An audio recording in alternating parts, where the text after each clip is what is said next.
ai usta ka fiofi lalo lo loko lo loto maa lo loto le fio usta mai le si e fai pule o te fia sa loto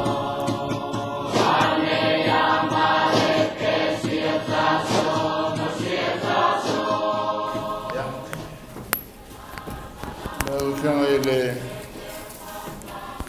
Paolo non ha dato Iunivesite e poi Aoao le scholars ha dato NUS e fatemo le valaoaoa so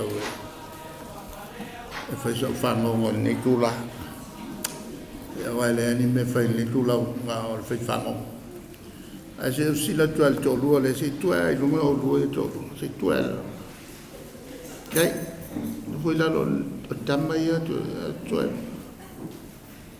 ai lu mo ai e ko fai saki mo lu mo ya mo foi la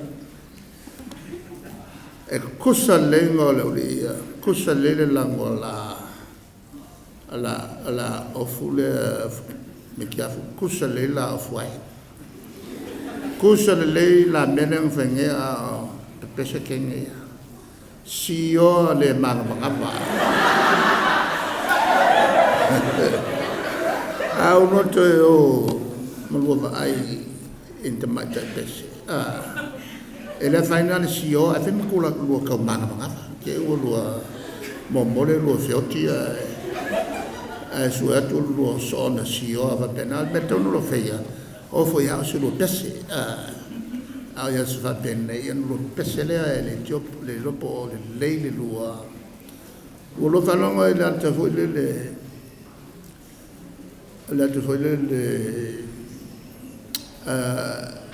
le so vai te no le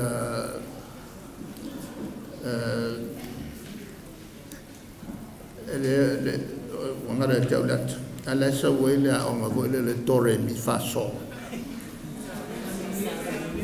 sound of music amata tore mi fa so ya ngaro ya le ki makengolo lo musika ya partai le valaoaoa ora mtau pulesa tu te talanoi ai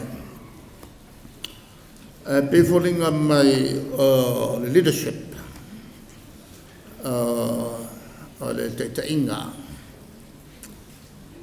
ya au te lefsilia la po la le ngatonu ai po ai fo in la mafofau o te talanoi le melea a le lo le ya le fe au le tua e fa pefena Palemia avea empan biol Malo o mathab o mato fi Palemia fo o lo winga la o le teta ingale sau I o le fsili o le mta upu ngai ko ke fi Palemia o mai sawa pe mai tala le teta I ni sila e no fsilingia e la fi sala ko lo o fsilingia le teta ile o lo papa un fai Samoa el temile na vefesia ile tulanga vo le protocol te le tuangai atali le te le tuangai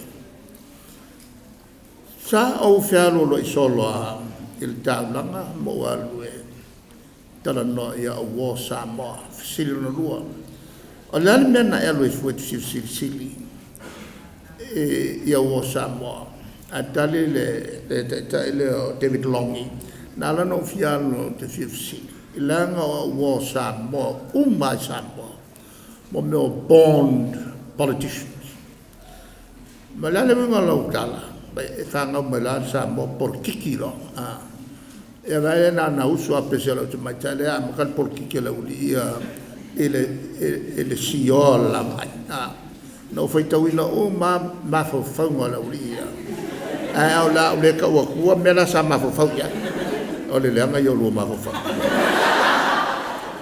ia o le tulanga la o le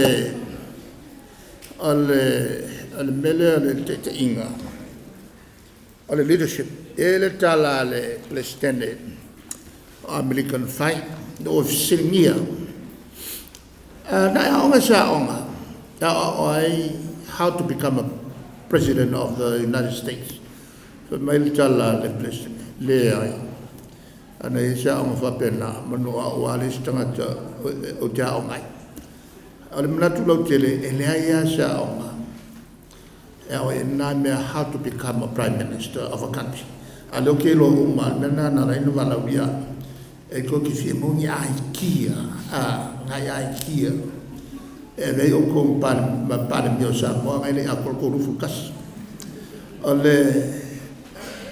ale tulanga le tele le mele le yayos and fish is a student o tau whanongo i le tala ia William Tell ko whanongo ia o le tangata ngo ia William Tell o ia sa vea ma te tai o nato hoi Malo e Switzerlandi no se whaia lola e lesi Malo to i lalo o na sola lole au mau i atu maunga ma vanu malo natari nei ua ina pule new dictators of their nation. Ana mai lole loka. Al tangata la. Ona matua le le mero le fanau pe ka longa ho le ka loi. Vai ale ko ka longa o ya sto fanau. Ona al mkwale le ya al fanau. Ya wolola le aso le failan le fai unga le tupulne le fa mangalo ya menne yo pangta le fa solot ya ona ya ambiolo le William Tell mai malo natali mai lola fa lolta la al tup le au fa mangalo lu le so ai le condition town fight le amelo atali yo no la no le la aula se la ia tal mamao ona tu le ia ilungol ap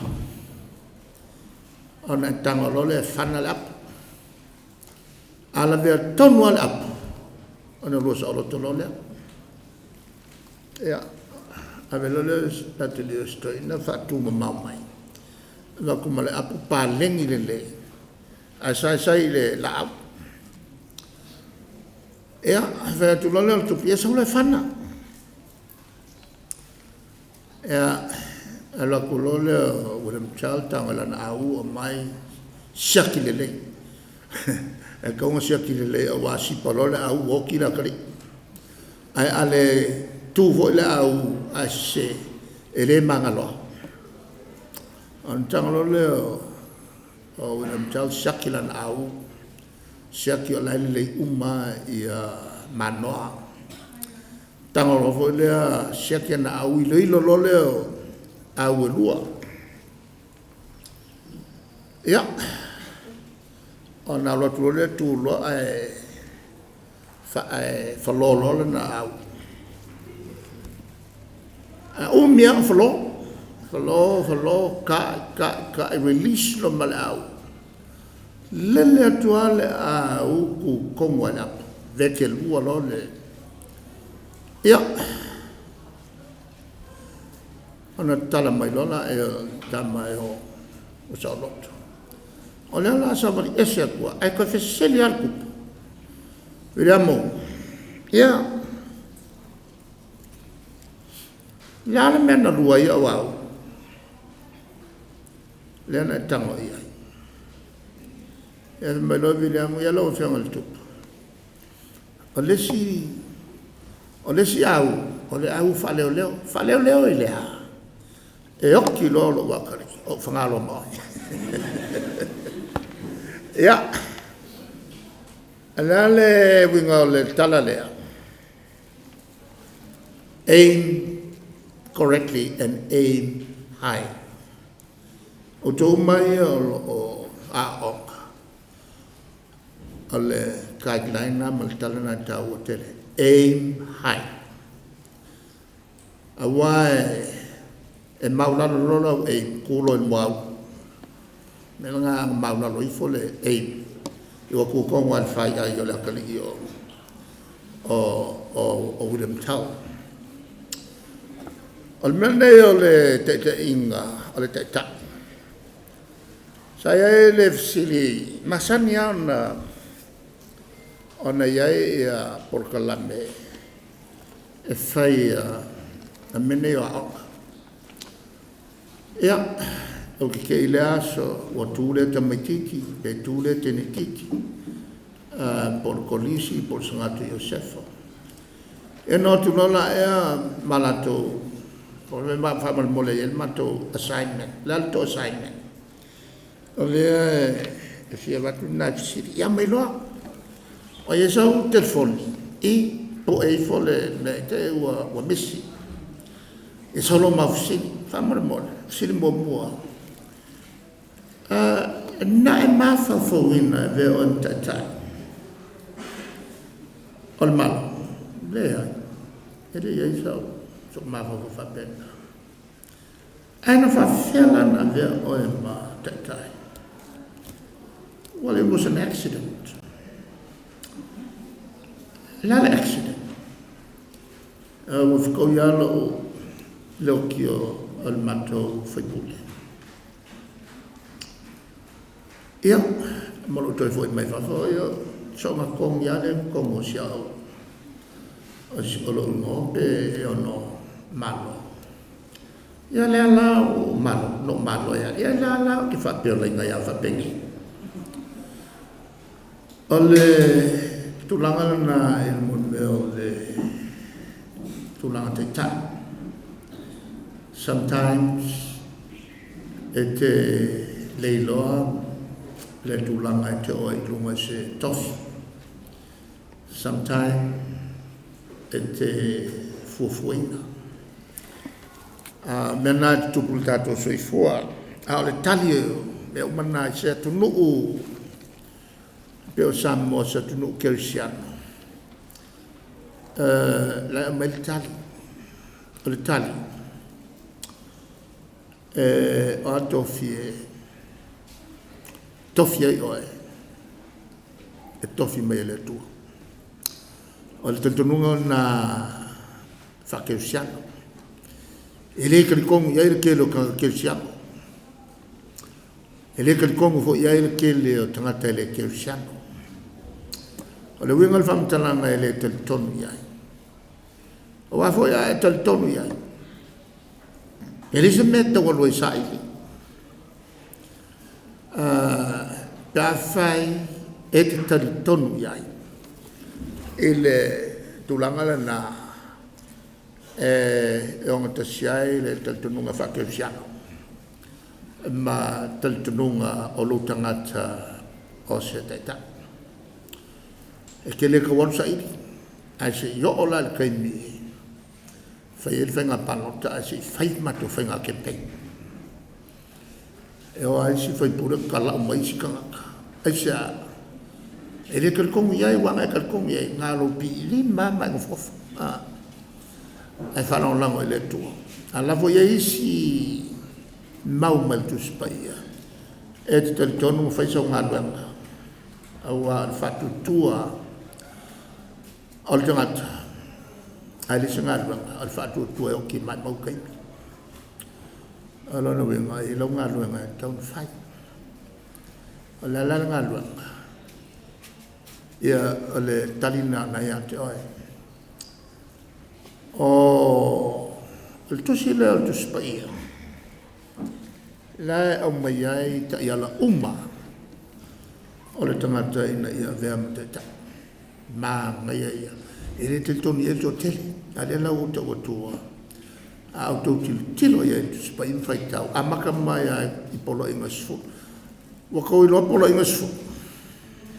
Se se enga ko ni mo poko no polo enga sfu. Se se enga ko ni. Kas lo tol fa. Ia ole vai venga mua le auto. Mal ko fa se laure I e makwa le lo polo inga ale tua sfu. O lesi polo inga ia e ava I lo te mama lo tina. Aisa e fa leva I nai o waso I le lalolanga le nei. Ole ava I kama, ole uskai waso me wa kele fanau, wa munga, ma le whanonga le tama. Al tama mal tina, wa kele lo lako wola, e le lalolanga le nei, e le upu fa Samoa. O le tele o le soifua o tangata I lalolanga le nei, o le kele fo le ngā longa I loa. O tō malmra me nau, o le kele o le soifua o tangata I lalolanga le nei, o le kele fo le ngā longa I loa. Mai so se tangata, o tō wharononga le upu, learn by example. O tō wharononga le upu, learn by example. Lana winga, lisi lea a wala. E te aoao iai, e vei o e mataitau. E te whaia ni ngai o inga lelei, tamio lelei. Lala nā tau te leai, lo I loa polo inga ia se fulu. Awai lo te mamalo tina. Ustai me whanong longa o wao, upu mai le te mamalo tina, o upu e keola e, a vea o e mkai lelei. Le tele o mea tupu nei. Ko ke o mai kau sa ili I tusi ia leadership. Ke le ia o le mauru leanga. E kusi lako kusi mea. Ai le iloka I kai. O le kele o literature le ia on leadership. Al ko kele o tangata. E le malmalama I tu la fono I sula. A ka kaua ia Samoa. A mata mai na. A mese o tō o lea e aonga. Le aonga e le Iunivesite. Ta sina tu la fono. Ava matua. Usta. O kou manatua ta sina me leo o e seisi mal matovanga. E le fio usta il te ta. Kasilana nga ingredient Atua o me melnei or the leadership. When you become a leader yourself, you will expect those whom you are going to lead. E tau na respect ya te oe. Mela tau te le mon mel ingredient o le condition 1. Ustai. Ai ustai ka fiofi lalo lo loko. Lo loto maa. Lo loto le fio ustai. Mai le si e fai pule. O te fia sa loto e le mawhai o ngai ei se vaianga e mapopo le e ka ia te awhai e puri alto ngata ia e le mea le whai ngā o whalapopo tonga mare pelepe e Tuilaepa mai ai lono wenga o le ustai le o maitus pa ia o le tu la fono mo molena a e fio te tai ia e usta io matua mai fanong longo ia lanto apopo inga awa meia no I mai matua malatu I lole leanga ma tau tu ai fanau awa ko ke faia meia awar ngoi al melna al tele tanga tanga o ia ma tele ko ai nga kai mea ki ngau ia. A whai o tanga rue le varu tū la. E awheta la lo tutongi I le tū la. E varu a whai la lo tupe moa I le varu tū la. Ai a whape whepe le a tolo varu tū la. Ai ki kua yakuru ngā rue ngai le kula ako. E a rue kalakalangoa mai kaso. Longa winga e awheka la le ua ngau ia. A whai e te whainga ruenga le, Ele tolu se lau waso le tausanga ka ki e se ia sa maso manolo. Wa vai la ke leo ku pele wa ngau ia ko se lau wa fekala. A wai la fa mo nga me. La fa mo ele angelu na to fia le tua e sia kia o e temi malapa. He is called your guardian angel. Mai fa masino o le tua te bioma. O me vale uma lai fai e kusikusi in the book of life. Fa te tau ia te oi. Lai tustusi le tua, tustusi le angelo. Fa mau ko fiku angelo. Ala tu ngā luenga na so tai ma le tua. Ai kofu arkanga malonga guardian angel. Lona wenga tau te le ai. Ia saolawa mio i le vanku lao le aso e te ngalua e whamao ni il ngā luenga a ta watu le mea whai le lopule ia e alu te ngalua ia umale le whai ia e whamao ni aua e te ngaoi e awala i le kaimi ua e le ngalua ai ia, kasi ngā kula whango. E le aia masesi e fia muri ati oe ke kapa. Pea whai ke ngoi. Whai ia sa whanga. A tangata ia sa whala potonga le vei oe mtaitai. E su aku e tia winga. Tele o me e mani pele mei whala potonga. E vela tu tupe teu ngā tupe su atu o tia wele el kai ka longa wenga awe ke ngoi awe ke kupe o to mar mele tana to ya tasinanga tu la fono e avea il tangata maku lida awe ngoi awe fasio tangata e lua wala ke fasio kankai e te fasio tangata sapelu e te fasio tangata e lona whaaleanga ina lona tauleleia character assassination. Character assassination is worse than murder. Aisa. Langa kwasukia loka. Ave loka ngalo uma me uma. Ave oe len fasiotia ave loka. Ai fasiotia lona character through defamation. E ola fua woki. Naka ngale ainga. Luma le fanau e kusape ke oki fanau mai fanau e lole ko inga lenga kupunga mai e le ori o se e va ai ai mega fail ko inga ia nga fai ia le mangao nga inga a tu la fono o simple ia pola inga le tu au e fasio tangata au e ke manga mea mais e so e malngoi au e te mana mea mais le tu la fono na mkwa sori pala kele o isi tangata tata o lo mana o fu i mais tasina me le e pisa i ngel Palemia o Samoa o fai ngā pisi ngise le si vai ai o mange o maka fua le si vai ai kein le si vai ale tulanga na very simple explanation o me ia whabalbalea ia so ngā aluel kaimi o TV ai ko mea le lei o le fausio le ati nae ma le ati nae fausio a onga ma awala lau papa ma mea le lei uma le ati nae a onga a walu uma le attention o tangata ila ngeia mea whabalbalea o whainga pisingisia le al ko rua le ngau mai ko kongo le Palemia ia ale wa pisa le atunuu ala au e ke mga mea fu mais awa a faite fiata tai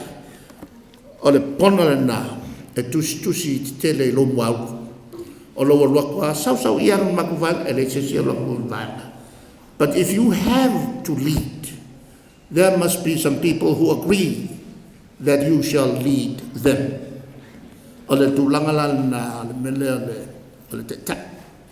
Fia te tai, tauna lela wa mio au ke va ai fu ko loles ole lo lolo yo melna el totel after life tatuali pe nga lo va ai e mana lo nga wa pa u ka kia fo ia kula fongo le o lo no o lan au le o le teine pol tama nga pasilo au ngi a ko se konge o e pula ko ya ma e sio ya la na matelo to langa e li sio ko lo le o te lo to fei ya le o le tulanga na o me umane me umai falupe of virtues. These are the virtues of a Christian, of a person living a good Christian life. Ya mela na fa popo uma. Ya me umana. Tulo yai malo to anga ile lot. Leanga le faya yo mato wa umal cabinet. Il mele le leo ka ele le sapaki e kanka ku fa tau le asoleli ngal mangingo io le fatto nunga le ono asso o le vai asso sa ili ko kupe ko ke ngal due le asso lo fitu to te malo lo asolon fitu tau te malolo ai ma se i tau mafo fau te le atua ma le matango fie o lana fofanga paulo le aso tau te fatasi ai mo matua ma taltana noe ma ta upu tau le ainga paulo le aso se i faaluai lo teimi se i taltana noe ma lo tolua ma lo fanau paulo le aso nei lo mele lo tupu ne oisi e risa so malo e kula sale o loku ai o kwa e o faise pa ki se ka fanga mo ka fa e mangalo e le polo inga la no fili ai ina ia ve o matata a mata mai polo inga se ful ale ona vele o matata le no tana no atu Samoa nei ona e me tupu e tunu fafu au Atua o tala inga kersiano ia e alofa o le alofa e mawhai me uma o le au Atua whenga inga tuai ma le whenga inga fau kasi ale upu e mawhai inga talai o le alofa na o le tua na ia wina mai ailo na te li pele ina ia whasau ina tato uma o ngana na o ai ia ue o matua o le onga fole na e o inai o tau matua. Mai longa lava le tama maritei e whaalongo le ia popo inga matua, matoanga e lotu, mana tua e saua i mai le tua, ia whamanianga mo le tangata, whamanuia e le lumanai, whamanuia e le naonga. E saua i fo e ma whamanianga, e mwhaia na e whatau te atu, i whaaso songa al te apolo e sau ia te oi re teimi e te anga ia i whafo mola skola sipi e te anuai e te aonga. Wa me umalawa i leo langa al tangata kersiano le au mai tono tu spaia. Alo whaalau tele i le tusia Mateo mata upu 5 on fitu korum ka upu. Ngai whaalau tele mai na el apostolo na tau mai ai. Ia isi tu la fono ia tau na ola e tangata whaalia e le lofa. Aua e ke whamusino atu. Isi i o uso a tangata. Aisa e o mo whamasingo ai oe. Aua e ke le vave e le utupoto le matole si lona winga. Aua e ke le vave whai kio le uso a tangata. Aisa i vava iane. Pele o ele ngā ke la vea i foi. E le tūlanga le na ala e makele isi a ngalo o le foi ke le veai o le tau i o taiala longa kolu au e ke whaia i stangata se mea te loe le anga foi mo oe pe a fai mai le stangata ia te oe. O upu umai o le tuspaia. A e mawhai ona e muri tai ai. Ona avea I lole o e matangata whamaoni. Tātou te whalongo I upu nei. Ia e whamaoni, ia e whamaoni, ia e whamaoni. Ai whapewhen whakingo le whamaoni. Whapewhen whatino. O tūla whono ia al tātou. O I nā matamai ai o nā taitaina oe. I le whamaoni. E meisen mele o kaukara sa. Aua e kaukara pi. Aua e ke pelo. Lo au mai ai foi. O le tangata na te loa le mea tau na whai. Ai le whaia. O le angasala na ilu mo le tua. Kele kaini. E whaososo I nai tātou kakauanga na e tau I louti ngā. E louti nā. E ele mele o tupu ia te oe. Ai le ta ua. Nō ke ia lea wa e lua ku whaise mea e ngola makia I lo wala. A leo e mafua mai umo mena I lou le ta ua I lo tina po lou le tala noa I lo te maa. Awange I tau fia a iais whawhita uli ia te oe tala noa I o matua. Tala noa I ai. Ai maisi al tina. E alka mai e kere vavelika. E kere vavelika. Le mela fai mo musu tina e al tina la na e na te fa malu inga kama matutu mani e fa fita u fenga moi awone I tu mena o ina mata mai e no fa ma le upu le fa long so ai ia tato fa ma a fai o tu inatu le tu le poto ia te oe whao ngā te tau mai wha maoni whao ngā ina ai le mele tupu upu kene au fai al kise ma le au fai e au palama e au kope palama inga lau lo paipa ku mai kupe aru aki yaku le paipa kukulu kope a oel tangata te mai Kope le konga le whale o mai aki mo mai 2 weeks later ai kukuru. Whapenga fo I le mele o le tise. Waia le tise. Alu e mai fo o mbuli whale su au ku ola o so. Saka unga le whakau mai. Ia mo me waia. Ai alanga so o I whasi waia. O ngā loko mai whasi waia ngā lesi ai. Au mai so o ai meia. Ai kanga umar kupe ngā maku yaki ai tu ule mele o le whamau. O le whamau. O le tangata e fia te tai. Malo ia. Ia lead by examples. Ia whaie oe ngā yoinga respect ai oe. E ilanto o tō fia oe e avea matai tai. Te lea mau te yala. Ta iala e au mai kusi la po e fen mai e tauna e whaian mele alo au mai ngana e whaawinga lua with lots and lots of nuances e tu tonu upune umange waile malmalama ai la lava na soifua e tonu ai male fa Samoa o ina e au mai ai le tangata ina ia whamauni vem tai ai tai le leile ai o ina matai avea o tofia o avea matai o le sile mea I loai o le tai a miotonu a o I whaara vlave au e ke sola ai kau sola mua o mai kui luma that's what the leader does e kui luma e le kui kua ma whea lor whai so mai ai. Ma mele o le whai o le Kongo e mai fo o sui le mawhawhau. E ngon mele na o le whemomawa.